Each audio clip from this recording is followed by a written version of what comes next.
At 2:37 a.m., a flash lit the sky on the western side of Moscow. In the seconds that followed, the quiet of the capital broke apart as a concentrated explosion rolled across the city. The blast illuminated rooftops, triggered alarms across multiple districts, and instantly woke thousands of residents. Within moments, Moscow's air defense radars began registering dozens of inbound objects approaching at varying altitudes, speeds, and trajectories. It was the kind of saturation that Russia's capital had long claimed was impossible. Air raid sirens echoed across the Moscow metropolitan region as the capital's multi-layered defense network began firing interceptors. The noise of detonations reflected off the high-rise buildings, turning the entire skyline into a visual map of intersecting trajectories. Two of the city's major airports suspended all incoming and outgoing flights.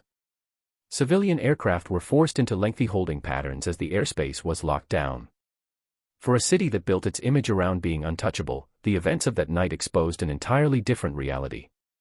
The Russian government had repeatedly assured its population that Moscow remained one of the most heavily defended airspaces on Earth. But as air defense units scrambled to track and engage targets at high, medium, and low altitudes simultaneously, the system entered a level of strain it had not publicly faced before.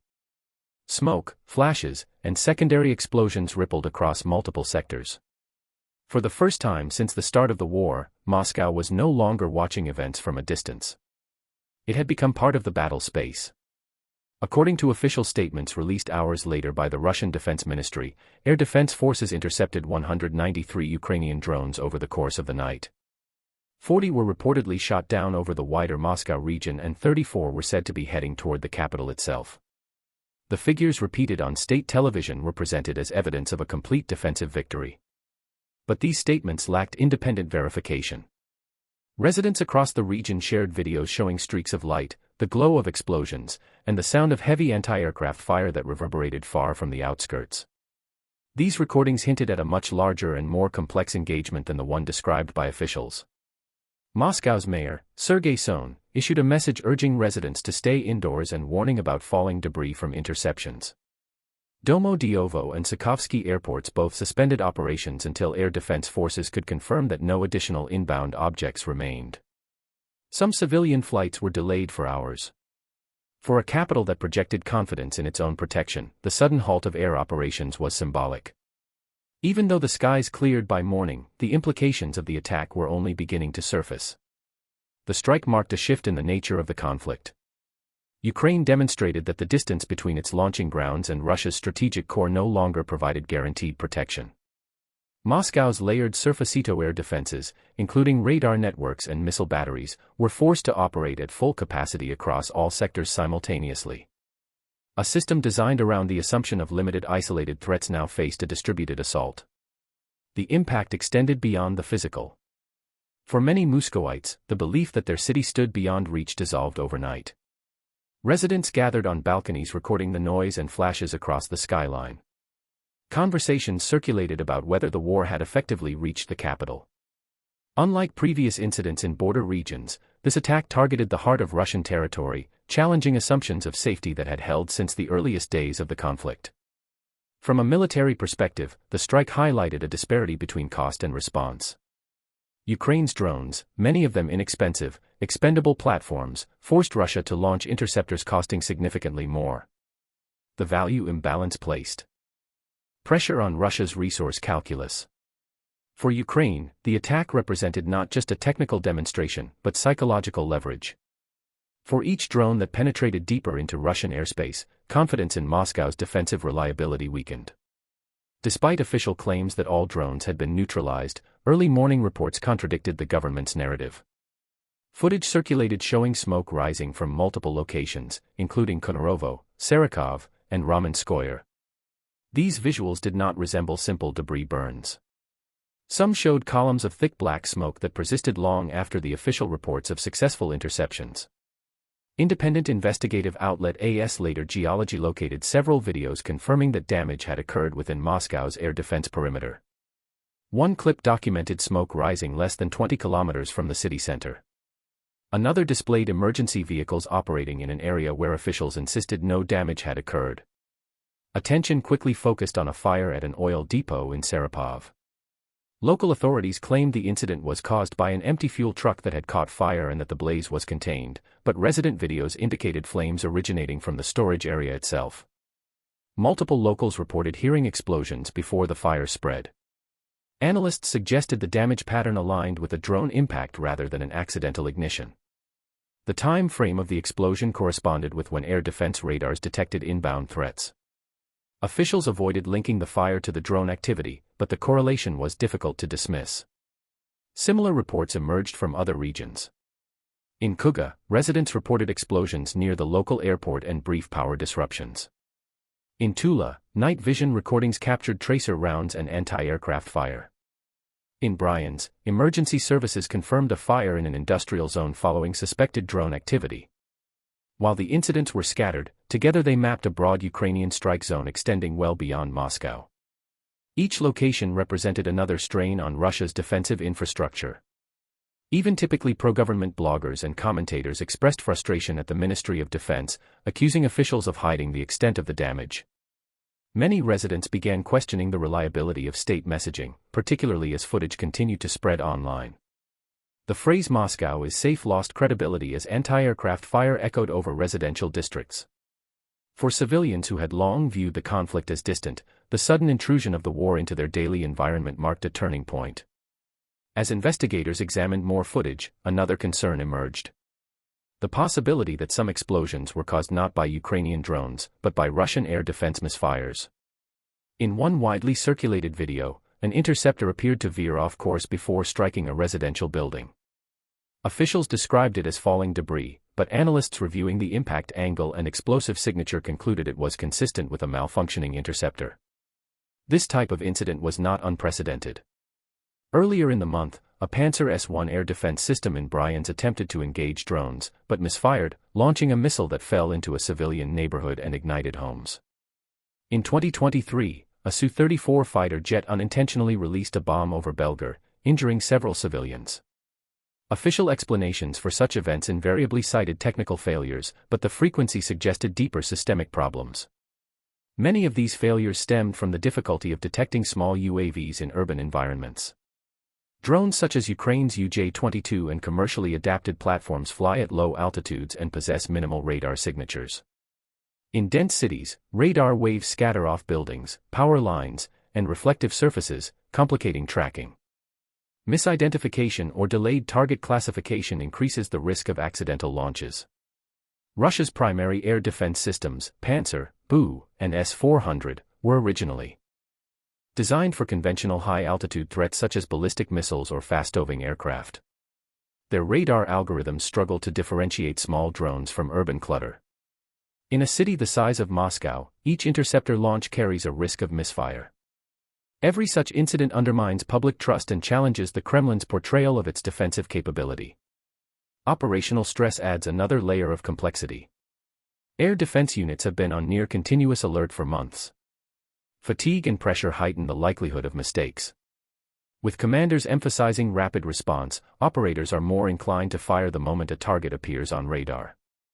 When one unit launches, neighboring systems frequently respond automatically, creating overlapping engagements that increase the potential for misfires and contradictory trajectories. Unlike Ukraine's increasingly integrated defense network supported by AI-assisted radar correlation and satellite data, Russia continues to depend heavily on manual identification and operator intuition. Under high-tempo conditions, this difference becomes significant. An improperly guided interceptor can lose track and return toward the city it was meant to defend. For the Russian government, such incidents carry political consequences. The Kremlin has invested years in promoting the infallibility of its weapon systems. Every misfire challenges that narrative. Publicly acknowledging defensive malfunctions risks weakening domestic confidence and undermining Moscow's broader position in the information war. As a result, official statements are couched in neutral terminology, while videos recorded by civilians spread rapidly, often contradicting government messaging within minutes. As Moscow worked to regain control of the situation, Ukraine continued to expand its campaign across multiple regions. The overnight attack on the capital was only one component of a larger strategy targeting infrastructure essential to Russia's logistics and energy network. In Luhansk, 2 major oil depots were hit, producing fires that spread across more than 6,000 square meters. Local authorities reluctantly admitted significant damage. Satellite imagery confirmed that fuel containers, pipelines, and adjacent trucks sustained direct hits in Kursk. Explosions near an electrical substation temporarily impacted power distribution. Although the governor announced that the situation was under control, several logistics hubs experienced outages. The targeting pattern suggested a shift in Ukrainian strategy from symbolic strikes to sustained pressure on the systems enabling Russian military operations. On the Western Front in Bryansk, a small kamikaze drone struck a moving minibus. While Russian media labeled it a civilian attack, images from the scene revealed military uniforms among the debris. The vehicle had been traveling along a known troop transfer route, raising the possibility that it was transporting personnel rather than civilians. Further north in the Kuga region, residents recorded fires near the Shaikovka and Kirov air bases. Facilities known for housing two 22 cubic meters bombers used in long-range strikes. Officials issued brief statements with limited detail. Analysts reviewing satellite imagery noted heat signatures consistent with infrastructure damage. Radar systems near Chokolsky and Kubinka, two major military aviation hubs outside Moscow, detected additional UAV signatures. The multi-directional approach resembled Operation Spiderweb, Ukraine's June 2025 coordinated drone attack on 4 Russian airfields. The similarity suggested that Kyiv was applying a tested strategy, launching drones at varying altitudes and trajectories to overwhelm radar coverage across multiple sectors simultaneously. This approach forms the core of what analysts now call Ukraine's layered preemptive strike strategy. Instead of relying on singular high V-value munitions, Ukraine deploys numerous smaller drones and waves. By the time one set is intercepted, another penetrates deeper into Russian airspace. The tactic reduces Ukraine's cost per engagement while forcing Russia to expend expensive interceptors, increasing resource strain. From burning oil depots in Luhansk to radar pings near Moscow, the cumulative effect of the strategy pressed Russian defenses across an increasingly wide front. Civilians far from the border began hearing sirens previously associated only with conflict zones. Ukraine demonstrated that modern drone warfare could circumvent traditional defensive assumptions. Distance and fortified airspace were no longer guarantees of security. But the operation that had perhaps the greatest strategic impact did not come from the air. It came from the ground when Ukraine targeted the Belgrade Dam on the night of October 26. The strike carried out by small explosive drones launched by Ukraine's 16th Army Corps Unmanned Systems Force under the command of Robert Matyr Brovdy hit the dam's control section. The result was a controlled but significant drop in reservoir levels nearly a full meter, which sent large volumes of water downstream. Russian officials initially described the incident as minor flooding, but video obtained later from Ukrainian reconnaissance units showed torrents of water breaching the lower infrastructure and flooding Russian defensive positions near Avgansk. Trenches, supply routes, bunkers, and tunnel systems were submerged. Equipment was lost, ammunition sites were compromised, and units in the area were temporarily cut off. The dam served as a key regulator for the Severky Donets River, a natural barrier separating Russian and Ukrainian forces in parts of the region. By breaching it, Ukraine effectively reshaped the terrain. The operation caused a fraction of a conventional strike, but achieved substantial tactical disruption. Satellite images captured submerged roads and stranded vehicles. Russian engineering units were forced to divert resources away from frontline support to address the flooding and reinforce vulnerable sites. The strike had a significant psychological effect. Belgorod, previously portrayed as a stable rear area, was suddenly exposed as vulnerable. For Russian citizens in the region, the idea that water infrastructure could be weaponized undermined confidence in the stability of local defenses. The event also demonstrated Ukraine's expanding capability to employ terrain alteration as a strategic tool. International observers highlighted the strike as an example of asymmetric warfare. Rather than relying on high-cost munitions, Ukraine used environmental forces, gravity, water flow, terrain elevation to create battlefield effects. Each repair effort required Russian resources and time, further stretching an already pressured system. These events collectively contributed to shifting public sentiment in Russia. Polling from the Levada Center indicated that only 27% of Russians supported continuing the war while 66% preferred negotiations. While polling in Russia faces limitations due to political pressure, the figures reflected a notable change in mood. Air raid sirens in Moscow, flight suspensions, and increasing visibility of the conflict inside the capital reshaped public perception. The war was no longer confined to distant fronts. It had reached daily life. Ukraine's drone campaign leveraged the shift. The physical damage from strikes was often limited, but the psychological impact was significant. Each successful penetration of Russian airspace amplified doubts about the effectiveness of domestic defenses. Russian media attempted to minimize incidents, labeling many as small technical issues. But videos recorded by civilians consistently contradicted those claims. The Kremlin's selective silence, once an effective messaging tool, began generating uncertainty. International reactions varied. Western analysts viewed Ukraine's drone operations as an example of future warfare where inexpensive AI-guided systems challenged traditionally dominant platforms. NATO nations noted that Ukraine's innovations were driving new research into air defense coordination, electronic warfare, and low-cost counter-drone measures. China and India monitored the evolving conflict closely. Both nations maintain extensive defense and energy ties with Russia and were alert to the implications of large-scale air defense failures. Beijing, in particular, analyzed the performance of Russian systems to evaluate their reliability under high saturation. Ukraine appeared ready to expand operations toward regions such as Tula and Ryazan while simultaneously increasing special forces activity along the Sim River in Kursk. The combination of aerial drone pressure and ground infiltration threatened to stretch Russian defenses even further. If Russia redeployed high-end systems like the S-500 closer to Moscow to counter these threats, other regions could be left underprotected. By the end of the long night from October 26 to 27, Ukraine had achieved more than tactical strikes. It had punctured the Kremlin's sense of strategic certainty. Each drone that reached Moscow's airspace demonstrated that the capital could no longer be considered insulated from the conflict. Regardless of official efforts to downplay the impact, the strikes forced Russia to confront a new vulnerability, not just in its defenses, but in the perception of its control.